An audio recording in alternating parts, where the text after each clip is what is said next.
Oiê, Oi, tudo bem contigo? tudo e tu? Tudo bem. Olha só, Que tu bom.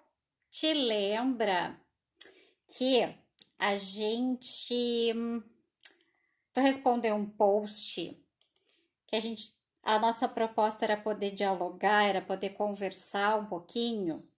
E aí tu Sim, colocou que um aspecto assim que tu acha importante poder conversar é sobre as situações da educação inclusiva que são entendidas assim pelas professoras como situações que muitas vezes estão atreladas a um laudo, a um diagnóstico, né?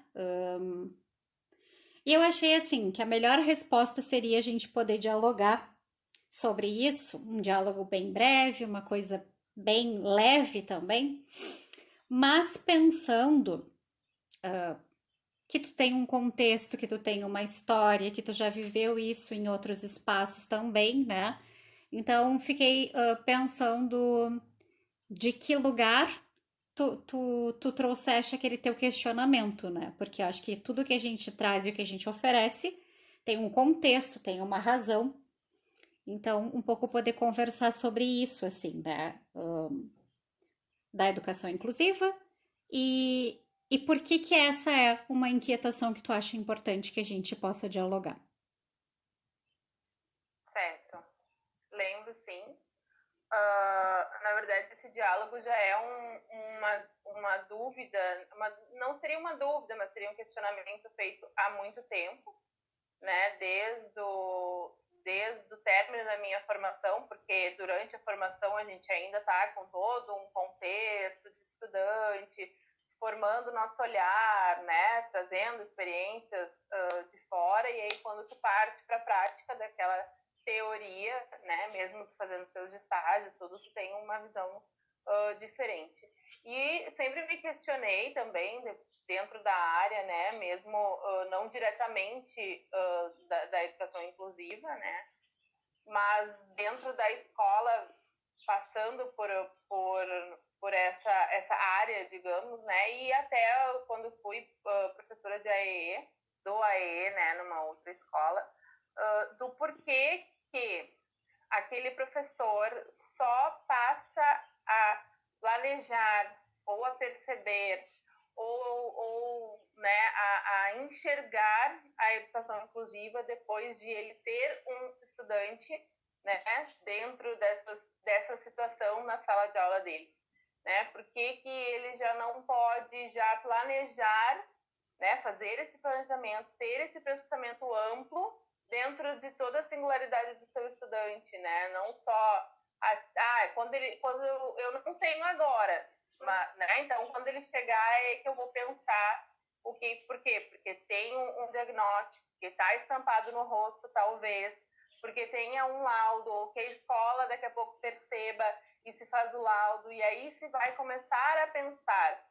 Então, assim, a gente falava, né, e escutamos também sobre isso, sobre a história única, né, das percepções, isso vem muito ao que a gente pensa, assim, dentro da nossa área, porque a gente não pode imaginar que aquele ser, né, aquela pessoa que está ali conosco, seja adepto da sua história única na nossa visão, né? Então, assim, aquilo que a gente está recebendo ali é o que a gente acha, e depois a gente vai descobrindo, acredito sim, né, que a gente descobre tudo, mas não com esse pensamento fixo de que é aquela história que a gente sabe, o que a gente enxergou à primeira instância. Uhum. Então, o porquê já não, a gente não pode ampliar o horizonte, abrir o horizonte? Por que que aquele professor que não tem, por exemplo, a formação que eu tenho, que eu sou da educação especial ainda, né, dos Sim. primórdios ali, não pode ter o mesmo olhar que eu tenho só porque eu tenho a formação específica, Uhum. né? E aí, assim, não, mas ela tem esse olhar, ela é formada nisso, ela estudou. Muitas vezes eu já escutei essa frase. Uhum. Chama a Karina, né, mesmo em épocas de coordenação, né, em outros espaços, ou enfim, em outras experiências, chama a Karina porque ela é formada, ela está preparada. Na verdade, eu não estou, né, a gente nunca está, porque a gente tem uma base, uma formação, mas é muito com todos a singularidade que vai passar pra gente, que a gente vai estar se preparando. Então, o meu diálogo há muito tempo, e foi foi perfeito, assim, a tua colocação, teu post, porque é um questionamento que eu já tenho há muito tempo e a necessidade de dialogar sobre isso é muito importante. Então, foi uma oportunidade única, que eu acho que faz a diferença na gente enquanto profissional, enquanto educador. E tu acha, Karina, que a gente compartilha, né, contigo, assim, de uma formação por desejo nessa área, né, da perspectiva inclusiva, mas, ao mesmo tempo, eu não encontrei uma resposta, né, para essa inquietação, para esse questionamento, e concordo contigo, assim, me parece que não precisasse ser algo a convocar num professor, né, porque me parece que vem antes da relação de professor, né, talvez seja o nosso olhar pela formação, mas me parece que tem a ver com a relação afetiva e humana antes de mais nada, né? Então, assim, a única pergunta a única resposta, né, ou o único caminho que eu consigo mais ou menos trilhar para tentar achar essa resposta, porque não tenho, é isso, né? Assim, talvez a gente tenha espaços de formação de professores, e aí eu falo do ensino superior, que convoca um pouco o olhar humano e afetivo, né? Tem que dar conta de uma série de outras situações curriculares, como numa escola regular a gente também tem, mas talvez nesse sentido a gente precisasse olhar para antes do professor chegar na escola, né? Exato. E a gente sabe, né, de uma formação assim que tivemos e que a gente teve disciplinas, né, de inclusão, por força de lei também, né? Não por, na maioria das instituições, não porque era de fato uma crença ou era dada importância, era por força de lei.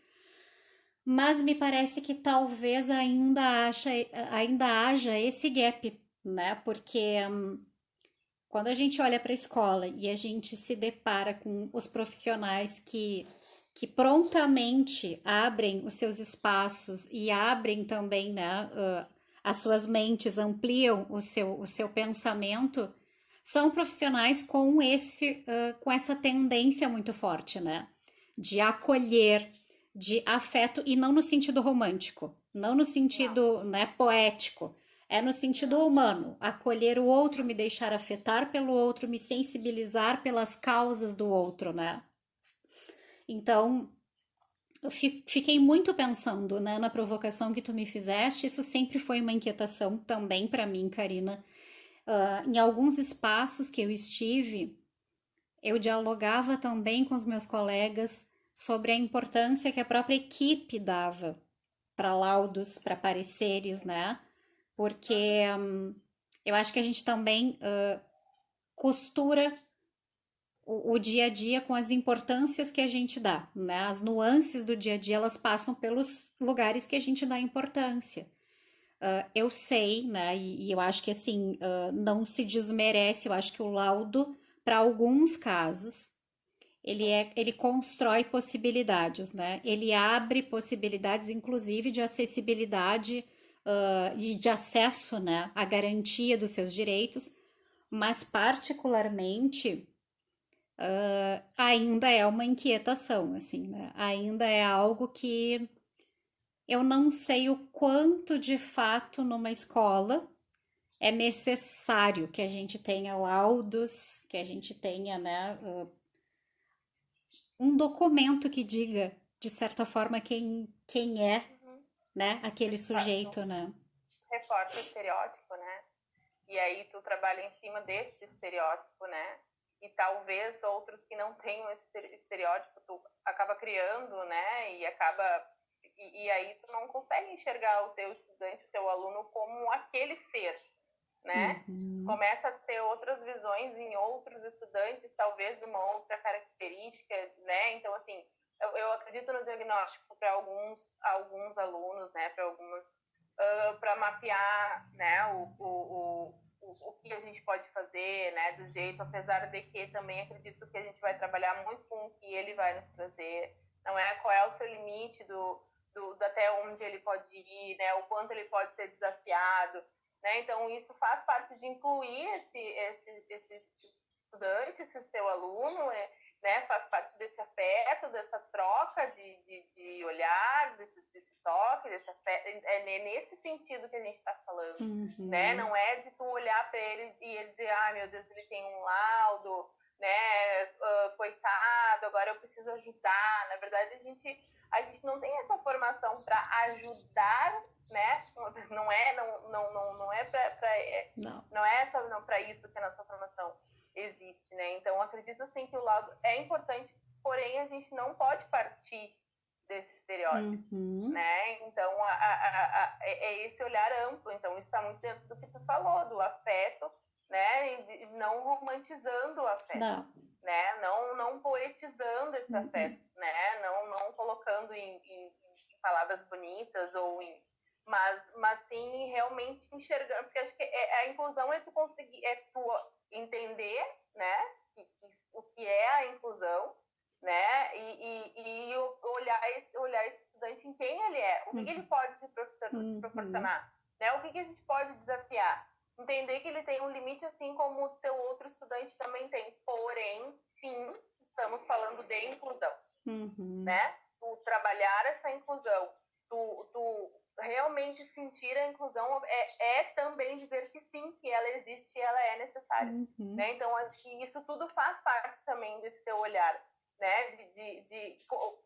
De tu receber esses estudantes, de tu já pensar antes de tu recebê-los, de tu observar, de tu trabalhar com essas hipóteses. Isso é tu trabalhar a inclusão. Já a partir do princípio que, né, o meu planejamento vai ser adequado, o meu olhar vai ser adequado para todos os estudantes que podem. Porque, às vezes, a gente ele tem alguma situação, a gente não enxerga, né? Não está estereotipado ali no rosto dele. Às vezes, ele não... Né, tem a questão da visão no quadro, tem a questão de outras, né, questões assim, que não estão vistas aí, tá? Ele está disperso, porque talvez ele não esteja nem enxergando, sabe? Então são situações assim que eu acho que a gente precisa abrir o leque, e isso acontece há muito tempo, né? Então, quando a gente entende isso, que vem acontecendo há muito tempo, é uma responsabilidade da gente. Sim. É uma responsabilidade enquanto educador, enquanto profissional. É nossa responsabilidade, né? Então, a gente, isso deveria estar, acredito sim, que estamos caminhando, né? Mas é um passo muito lento para muito tempo. E ao mesmo tempo, né, Karina, esses dias também a gente dialogava um pouco sobre isso. Caminhamos sim, mas também estamos à beira de um possível retrocesso, né? E Exatamente. aí, quando a gente entra nessa questão de um diagnóstico, de um laudo, de um documento que tente identificar aquele sujeito, o meu receio é que esse retrocesso ele esteja também muito atrelado a isso, né? Porque de posse de um diagnóstico, de um documento, de um laudo, o quanto, né, a gente também autoriza a rede regular de ensino, e aí eu falo de pessoas que talvez não queiram, né, trabalhar na perspectiva inclusiva, que ainda acham que têm o direito de escolher, de fato, delegar a outros, né? Passar adiante, né? E muito na contramão disso que tu tá trazendo, assim, de olhar para a coletividade, de se responsabilizar, de poder perceber que não é uma escolha, né? É social e também assim poder se reconhecer, porque um pouco acho que às vezes essa é uma medida que nem todos têm, que de uma forma ou outra todos nós necessitamos ser incluídos, né? E a gente não fala da deficiência, não é um marcador de deficiência, mas é um marcador de necessidade humana, né? Então, na medida em que todos temos a necessidade de sermos incluídos, de sermos aceitos, de sermos compreendidos, de sermos legitimados e reconhecidos, em que medida eu me autorizo a querer que me digam quem o outro é, né? eu também vou fazer uma descrição de quem eu sou para passar para o outro, né? Isso são coisas assim que muitas vezes eu me pego pensando, né? Como seria talvez assim, e não é uma crítica, né? Porque eu acho que tem professores excelentes, tem professores fazendo isso muito bem, tem professores que querem usar para saber reconhecer aquele sujeito e respeitar a sua singularidade. Não para usar como um balizador, né? Mas eu fico pensando, para esses professores, né, que usam como o. É isso que ele consegue. O que está no diagnóstico diz tudo sobre aquele sujeito, né? Uhum. Muitas vezes eu tive desejo de fazer essa provocação, assim, né? Professor, o que será que descreveriam sobre ele, né? O que será que estaria escrito, né, sobre aquela pessoa, sobre aquele sujeito que está esperando uma descrição, como se fosse possível, né? Uma descrição de um outro ser humano dizendo o que ele consegue, o que ele é, o que ele apresenta, né? Um recorte de um tempo, de um espaço, Uhum. de um.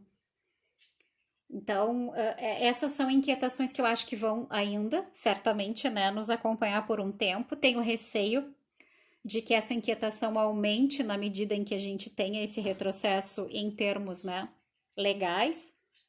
Mas acho que é muito bom poder dialogar sobre isso, né, Karina? Porque quando a gente abre espaço para o diálogo, a gente percebe que tem muita gente pensando como nós, né? A gente percebe que tem muita gente também querendo fazer parte dessa ciranda, né? Dar as mãos assim e poder. Que é algo que eu falo com muita frequência, poder ir construindo as pontes, né? E Uhum. eu acho que a gente precisa falar sobre isso, acho que a gente precisa estar em toda oportunidade trazendo essas provocações, trazendo essas inquietações, né? Escutando também quais são as inquietações dos outros, né? E aí, então, Karina, te agradeço tu ter atendido, a gente poder ter conversado. É diferente, né? A gente tentar imaginar o porquê aquela era a tua inquietação e poder te ouvir falar sobre ela. Acho que coloca em outro lugar, né? Traz uma compreensão muito diferenciada e mais ampla. E tem algo que eu também falo, assim, eu gosto muito de escutar as pessoas que estiveram pisando no mesmo chão, né? Porque acho que todos nós temos o direito de colocar as nossas opiniões, né? E todos temos opiniões, mas eu respeito muito quem fala da sua prática, quem fala daquilo que viveu, que vive, né? Que já esteve ali. Então, te respeito mais ainda, né, Karina? E acho que assim, que coisa boa poder ter nessa parceria também. A gente vai seguir contando e acho que a gente constrói pontes, assim. E que esse nosso diálogo, que a gente depois então vai estar disponibilizando lá no YouTube, a gente possa contaminar outras pessoas e convocar de repente a pensar também, né, nessa perspectiva. Então, eu agradeço, né? Na verdade, esses teus posts que têm surgido, né, que tu tem feito com maestria, tem feito eu me questionar também, tem me encorajado também a falar mais, né? A pensar mais, a me posicionar mais e a objetivar mais também, né? A reta da caminhada, assim, que eu segui. E essas questões de falar sobre a nossa prática é importante, assim como ouvir também a prática dos outros, Uhum. né? E a gente descobre muita coisa, assim, né? Nós temos caminhos que precisamos, né, no mesmo chão, enfim, mas tu tem coisas para contar que eu posso aprender, tem coisas para ouvir que eu posso ensinar e assim, né? Eu acho que o diálogo é para isso, né? Para a gente se fazer crescer com o outro, crescer junto, porque o nosso objetivo precisa ser o mesmo, Uhum. né? Quando a gente tem essa formação, quando a gente escolheu, né, levar esse caminho, o objetivo precisa ser o mesmo, né? E o olhar para o nosso estudante, ele é único, né? A gente está ali por ele, né? E que seja assim com todos os que passam pelo nosso caminho, né? Que a gente não escolha com quem a gente vai ter esse olhar, que a gente não identifique que ele é dono daquela história única e é aquilo ali que ele vai ser. Ou que a gente vai descobrindo ao longo do tempo, porque a gente acaba perdendo, talvez, um tempo se a gente abre esse leque desde o início. Né? Então, é muito importante, eu fico muito feliz por ter essa oportunidade, né? E que a gente siga assim, porque eu acho que mesmo que nós sejamos 2 ou 3 ou 4, a gente faz uma corrente e vai fazendo esse contágio do bem positivo para a gente chegar onde a gente precisa chegar, né?